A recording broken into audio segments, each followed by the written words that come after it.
So hello, Jirka already introduced me. I'm Matěj Plch. I'm a backend engineer here in Productboard, and I will speak about DGS framework, which we use for defining GraphQL endpoints on server. I will cover only basics and introduction about DGS. I would like to ask you who has already written any GraphQL endpoint in Java or Kotlin, if you can raise your hand. Okay, great. So not many of you. I was afraid that you are here only because of Vašek, the second speaker. So I hope it will be useful. So DGS is a library written by Netflix. So it's battle tested. They open source it, and it's based on Spring Boot and GraphQL Java libraries. You can also, based on your schema, generate type-safe requests and responses. When I thought about how to present it to you, I selected a simple project. This simple project will be about a flight book for planes. So we will have two domain objects. One will be plane, and second will be a flight with connection to that plane. So I started with generated application from Spring Initializer and added there some dependencies. The DGS has a BOM file, so you can import all necessary versions through this BOM file. Then I set up there already DGS generation task with connection to my further schema, GraphQL schema. And under the hood, I use Juke and connection to H2 database, but it's like on the implementation detail. So I have like empty application, and I would like to start designing the first thing. So I would like to add a plane. So we in Productboard, and it's probably a good behavior, the schema first development. So we first define the schema part, the GraphQL part. So I have type plain where it has some sign and type. Sign will be like a unique identifier for that plane, and I would like to add to do a modification operation in GraphQL. These modify operations in GraphQL are called mutations. So I define add plane mutation with input, which is add plane input. This plane input has this sign and type, I define the response. The response is union of two types. One is success, and second is a plane already exists return type with this existing plane. Using this union is like kind of good practice because then you can extend it later when you need it. I will speak maybe about GraphQL design a bit later. So I have GraphQL. I already like generated through Gradle task generate Java Pojo objects for that inputs, and I can start coding my mutation endpoint. In DGS, similar as in Spring MVC, where we have REST controllers.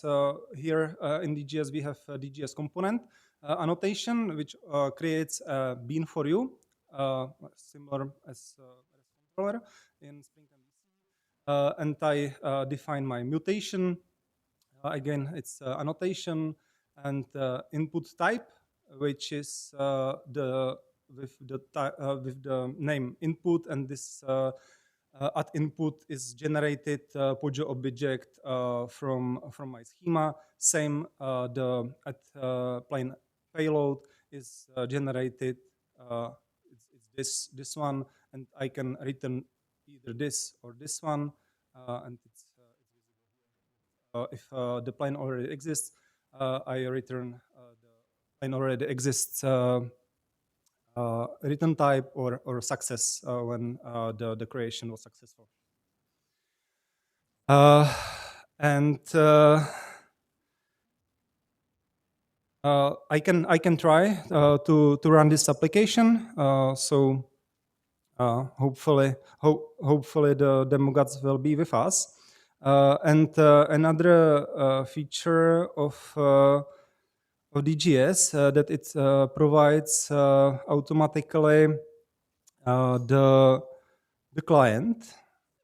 So if I will try to go here, so on localhost / GraphQL IQ,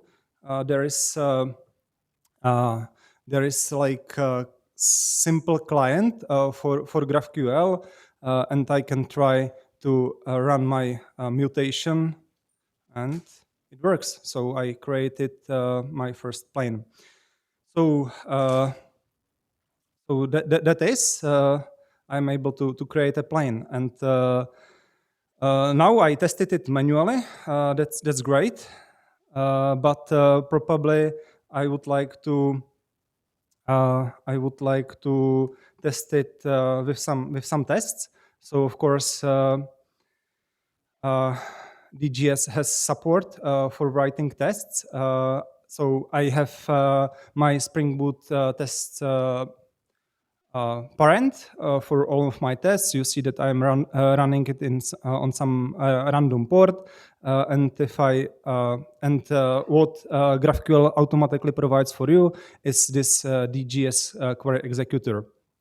And again, I can use that generated POJOs to define my request for my mutation. So instead of writing that query as a string, which is also possible, I can have defined this mutation with type safety, and I can use this DGS query executor to execute my mutation, return some response, parse some JSON path of the response, and assert that it has expected value. What is no, so this is one way how to write this with this DGS query executor. But this DGS query executor doesn't run through HTTP layer of Spring application. It runs directly against like DGS layer, the DGS abstraction. So there is another possibility. It's called GraphQL client, which is also predefined by DGS. By default, they are using implementation with web client, but web client is part of web flags, and you have to block or handle monos and flags in your tests. So I have here example of implementation with that standard HTTP client from Java. And when I use this GraphQL client in my tests, as here, this second test, it runs through HTTP layer, and I can show it on the example because I have there defined logbook, the like request and response logging on the HTTP layer through the HTTP filter, and in this case, when I run it,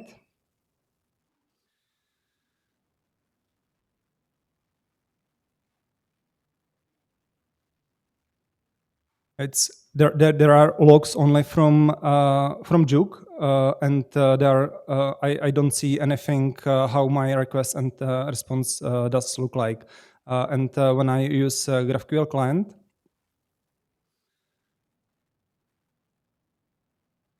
yeah. So now it's better. I will. And now it's visible how the query looked like and also how a response looked like. So now I can, for example, copy it and try it by my own or something like that.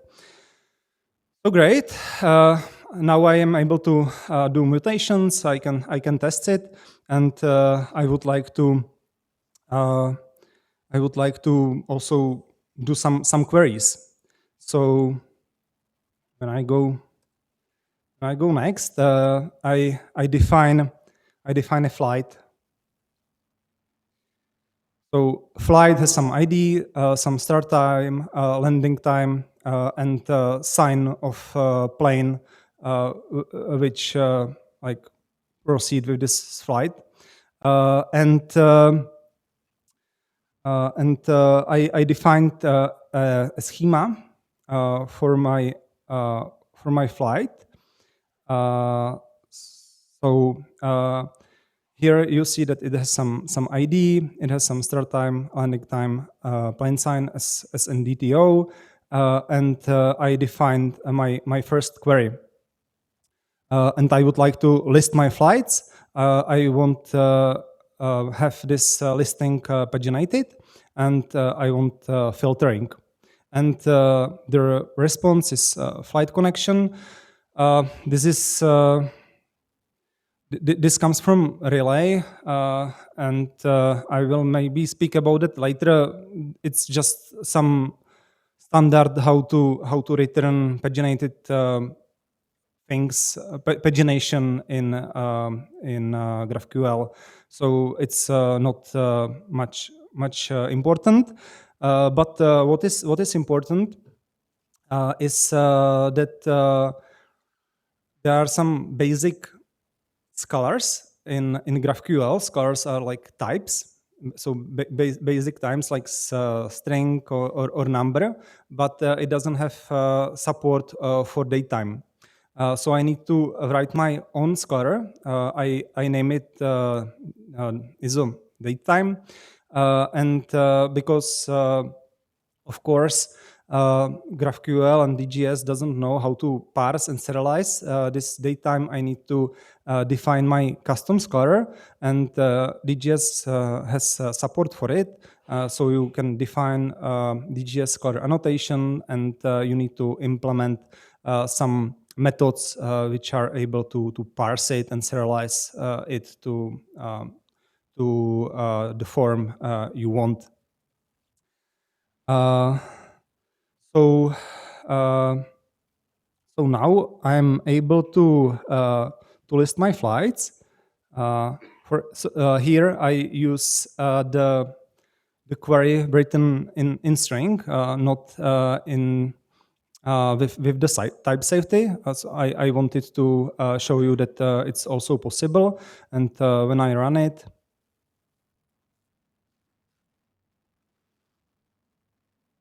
it passes. It returns my flights. That's great, but in my flight and in my schema, I have only connection to plane sign, and in UI, I maybe would like to show also the other information about the plane. In our case, it's possible to see only the type. So how to do it? It's this principle is called child data fetchers, and I will show you how it's done in GraphQL. So I now define a plane in my flight, and now I need somehow to fill in this value. And we have another annotation in DGS, which is called DGS data. I define a parent type, which is the flight, and field is the plane. Again, you see that I use generated types from DGS. And in this case, I'm not able to use anything like input arguments or, but the only parameter you get is this DGS data fetching environment, which is pretty powerful. And what I can get is the source of this call. So it's actually that parent. It's that flight which needs this child. So I can get this flight, and because in flight I have the plane sign, I can get the plane, and it's automatically added. So when I try to query it, I will try. It's probably this one. It will return me also my flight. It will return me my flights with the type. Sorry. Yeah. So because I filtered by single sign, all these types are the same. But what happened when I check the juke logger is that there are four same calls to get the plane by sign. And it's the same number as the number of flights for this plane. And this problem is called n+1 problem, and it's caused by the dummy implementation I used for my child fetcher. And DGS has some possibility how to fix it. And this possibility is called data loaders. So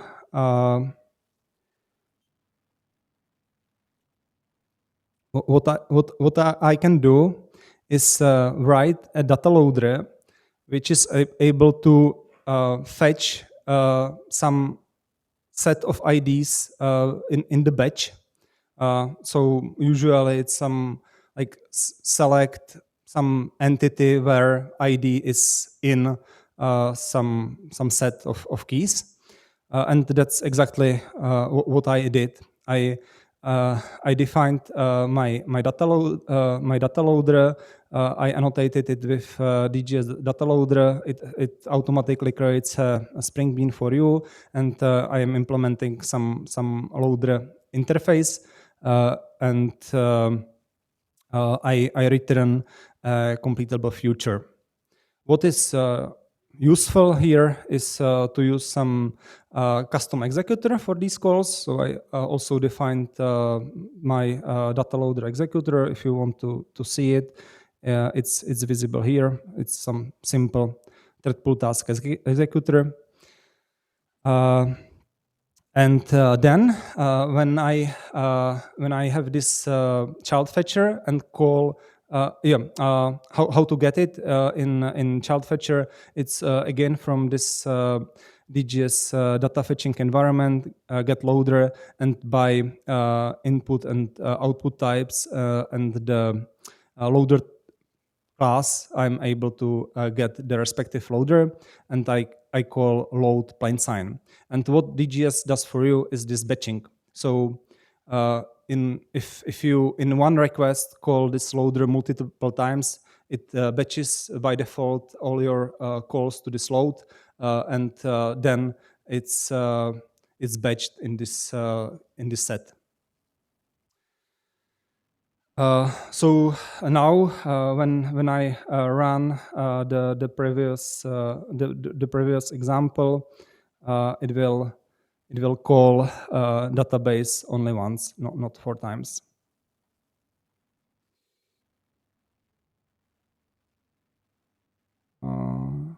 Let's filter. Interesting. Or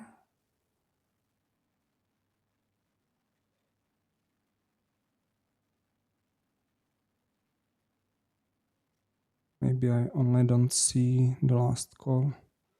Oh, it doesn't. Probably it closes.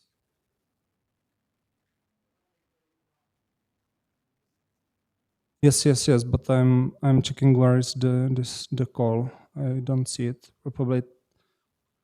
Oh, doesn't matter. You have to trust me. So it's maybe I will.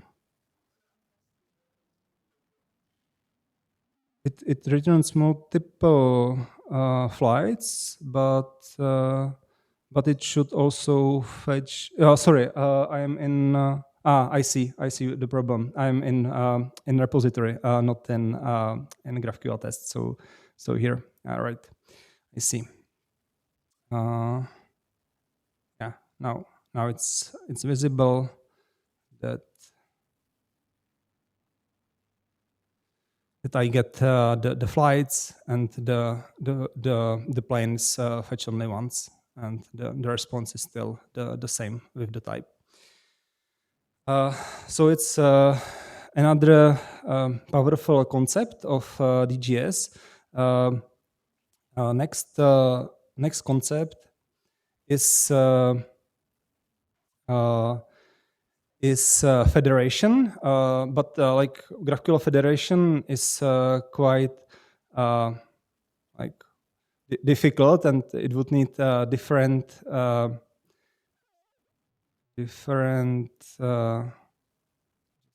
Just give me a second. I will check if I have implemented it actually. Yeah. Sorry. I skipped. I skipped one note. So it was about data loaders, and now the local context. So I would like to add another thing into my schema, and when I have this flight connection, I would like to add here total count, and the problem with Kotlin CodeGen is that I don't want this total count returned each time, because it's probably another call into database like select count, and so I would like to implement it as a child data fetcher. But because Kotlin has strict nullability, and how DGS CodeGen works is that it will automatically generate this total count for you, and you would need to set it there something like 0, for example. But it's not nice. So I can use this skip CodeGen directive, and this causes that this total count will not be in this flight connection, and I can implement child data fetcher for total count. But this total count is affected by the filter. So and I need to somehow pass it. And if you remember, it's not possible into DGS child fetcher to pass anything apart from DGS data fetching environment. But what is possible is to set your local context. So when I'm in the parent call, which is listing flights, I can return so-called data fetcher result. I can return their data and set the local context. And this listing returns this data fetcher result with the flight connection, and I'm extending this flight connection with this total count.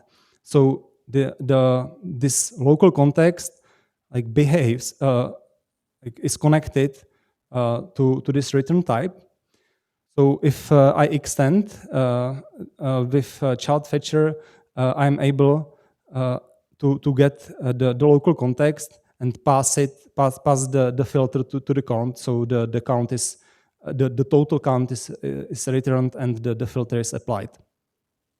Like this local context can be used also for other things or cases where you need to pass something from your previous or parent calls to the downstream.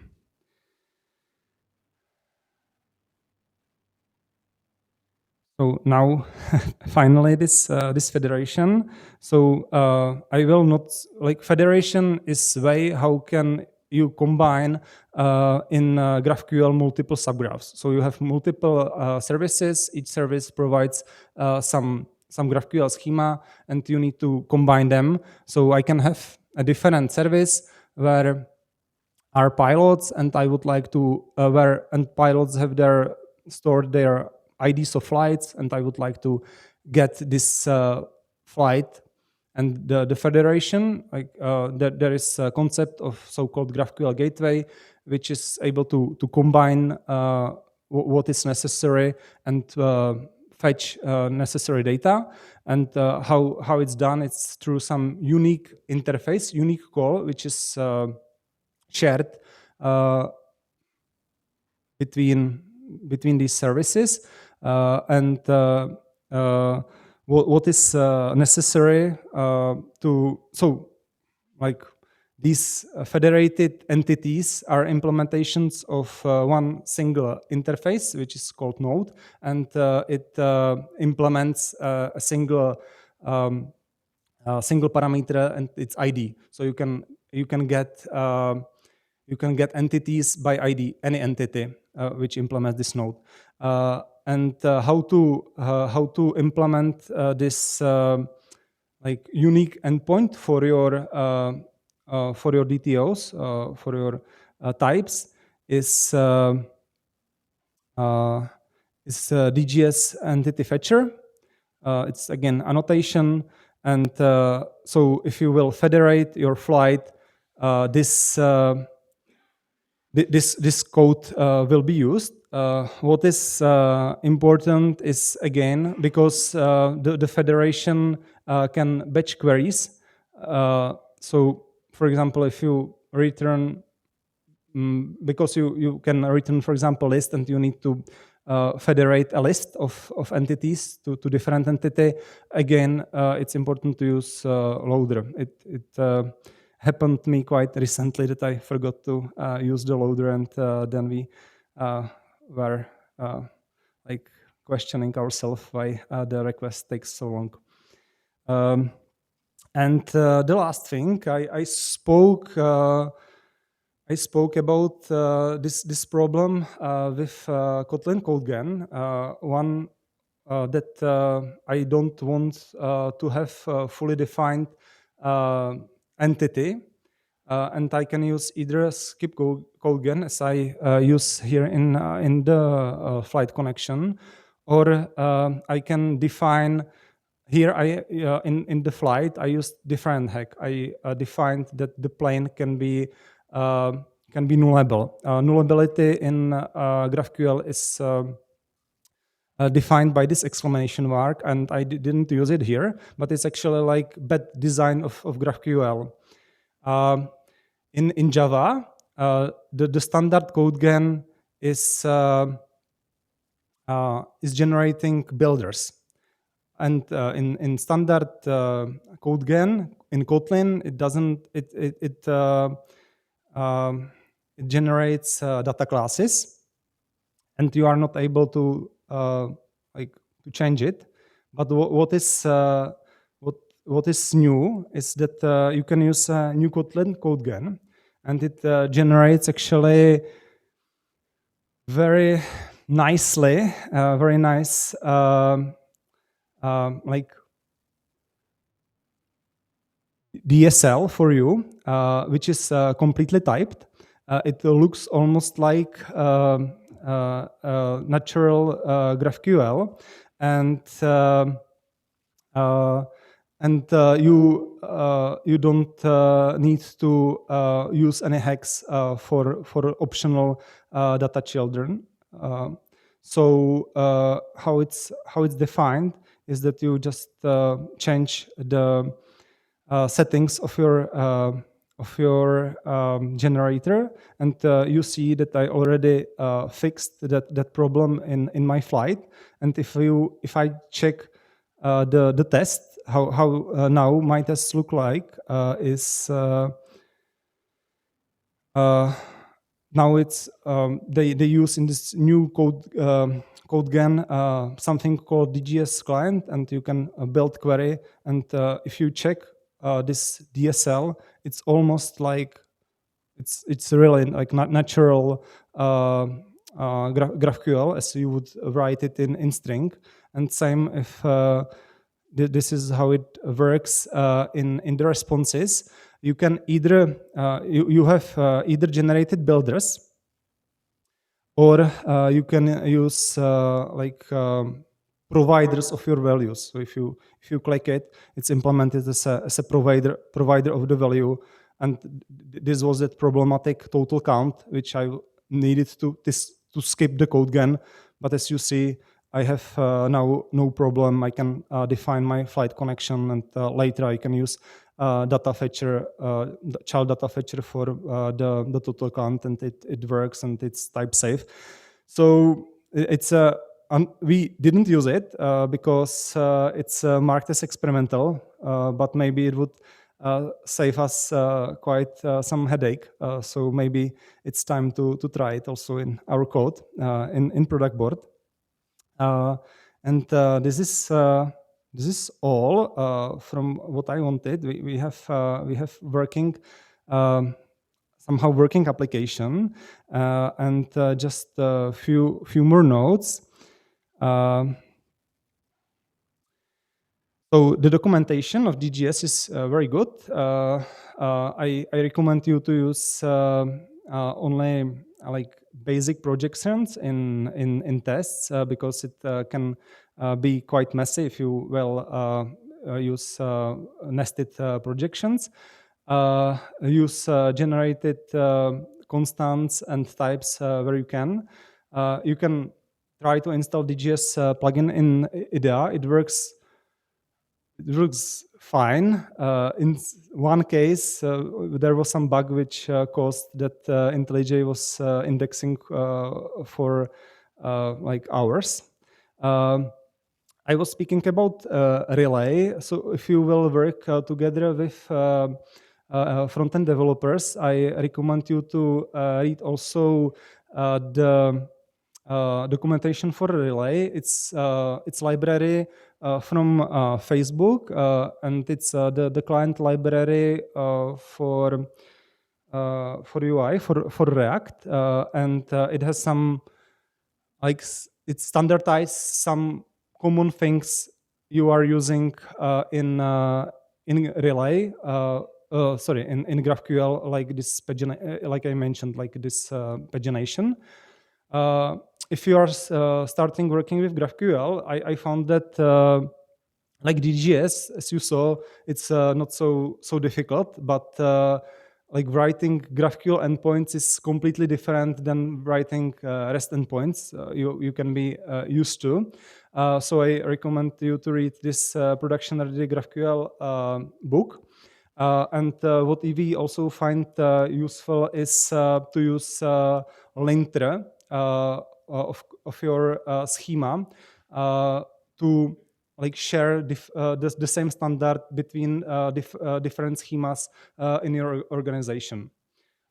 We didn't use it from the beginning, and then it was almost late to start using it. And we had some issues with backward compatibility and so on to have all schemas with the same standard. And that's all what I wanted to say, and I will check if there are any questions. Thank you for the presentation. So you mentioned that you follow schema-first approach. So where do you store your schemas and how you can fetch it? Yeah, like so schema is that's a good question. So schema is defined directly in the code as same as I did, and then so it's stored directly in the application. But because we use federation, then it's uploaded to GraphQL gateway. We use currently Apollo as an implementation of GraphQL gateway, and this upload is done in the pipeline. But can your clients use your schema like statically? My clients statically. You mean like UI in our case? Maybe Or? UI or other microservices if you use it for Yeah, microservices. we don't use it for communication between microservices. We are thinking about it, but not yet. Like our how to say it? We use for local development because our deployment is quite difficult. We deploy our applications into local Kubernetes. And in this case, we again have their GraphQL gateway, and we upload these local schemas to this GraphQL gateway. And if our developers from UI wanted to try new GraphQL resources, they are using it through like staging environment. We just deploy it, and it's available through this GraphQL gateway. And this GraphQL gateway has also like Apollo has documentation and like more advanced client for querying your GraphQL endpoints. Did I answer you? Yeah, so basically they don't have an ability to have that schema in their source code. No, they would need to like from what I know, front-end developers can like download the schema. They do it somehow, but usually they code against the staging. So Okay, thanks. And there is a question: does DGS also support the reactive stack such as native web Flux reactor? Yes, it supports. It's supported.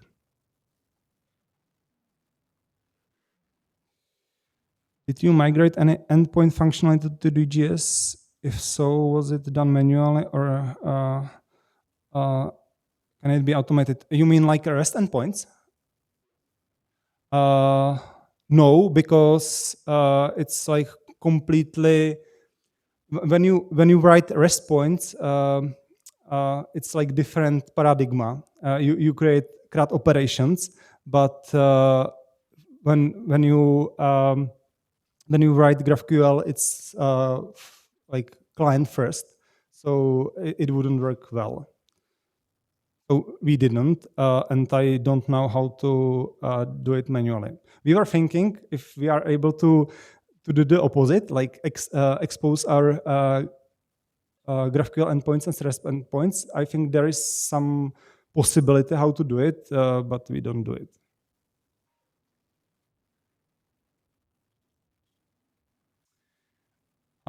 Maybe one more question I expected is that if we try to use Spring GraphQL, we don't, because we didn't have any reason why to do it. We started using DGS before Spring GraphQL was released, and like DGS is fine. Like it has all features we needed. If there are no other questions, thank you for your attention. Sorry, yeah. Well, since your data classes are generated, it's obviously that you can't use JavaX validation library for data validation. So how do you validate inputs?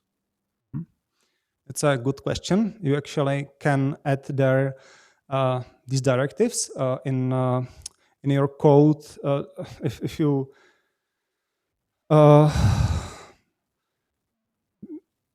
so this is directive. It starts with asterisk, so you can add your and it's used as like metadata for the generator. So you can use your own directives, and I think there is I saw some usage of these directives to add their validations. And in our case, we wanted to have these validations there, but we failed to have validations with annotations because we had like two difficult cases that, like, for example, we needed to compare different fields of the objects, and so it had some state, and we didn't want to mix it. So we ended up with the one way how to validate things, and it's just in the business logic. We don't use annotations, but it's possible to use it with DGS. So do you use any like library for validation, Kotlin specific library, or you just do simple validations? We do it currently by hand, manually. Yeah, we don't use any library. Mm-hmm. Okay. There is some troll. Why we still use Spring? So it's on different probably topic, but like it has a huge ecosystem, and it's well known between developers. So why not? We didn't find any reason why not.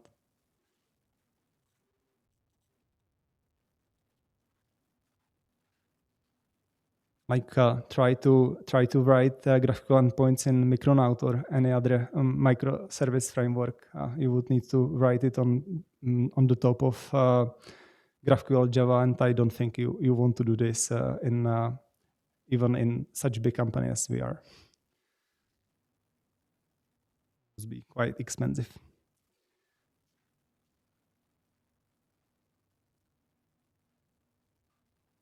One more. You mentioned that you don't use the Spring solution because it was released later. Did you do any research for comparison of these two solutions, or? To be honest, not. I think that it's still in 0 version or something like that. I don't want to lie. I didn't check it, to be honest. So yeah, and as I said, like if we started using DGS and we didn't find a case, why not? And we tried to standardize things in the company, so we didn't want to bring a new framework just because it is there. Okay, thank you.